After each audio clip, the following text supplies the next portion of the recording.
United States Constitution. This is the law of the land. What we have in this body and in every other body that is represented by the current United States government is a treasonous and unconstitutional entity that is controlled by a central banking cartel that represents itself in this country by something called the Federal Reserve Bank, which is a privately owned central bank that controls and operates everything this government does, even down to people on the Economic Development Authority who pull the puppet strings on you guys up here. So we'll start off with Article 1, Section 8 of the Constitution, which is the enumerated powers of Congress. That is the closest to the people in our representative republic. And it states in Article 1, Section 8 that the Congress has the duty to control the economy of the United States. And it says that in a number of different places in clauses 1 through 7. Then it goes on to state that the enforcement arm of the money interest is controlled by the same body, which is the closest to the people in our representative republic.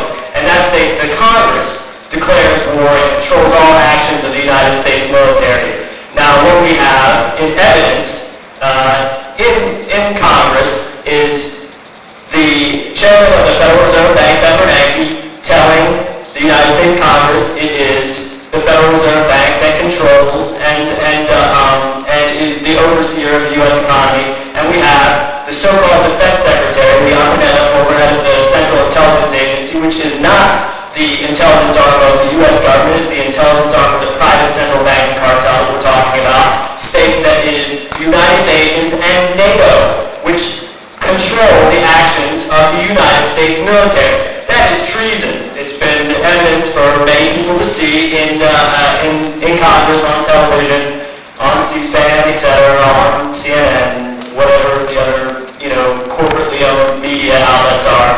So, what do we do about this? And what do we have coming up? We have a fraudulent election. You all know about the fraudulent election in the city of Richmond. Mr. Alan Jackson, he's complicit in these crimes, and so are you all.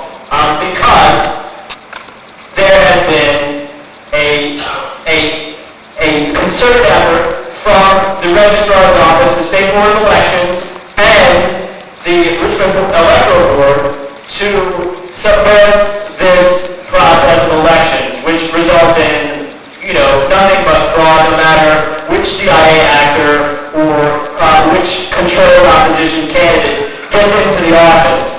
And we have a federal court case, Shirley Harvey and I, and others, showing the overwhelming evidence that's already been ruled on by 3 different judges that this upcoming election in the city of Richmond is a fraud. But it goes further than that. Our entire electoral system is a fraud. All one has to do is read the corporate mainstream media. Mr. Dorsey, your time's up. Okay, well, thank you. And I'm close with this because I'm solutions oriented. And I've been talking to members of the military and former members of the military. It is time to enforce the Constitution, and it is time, and members of the police department like Captain William Smith, it is time to arrest the leaders of the institutions that control the illegitimate United States government.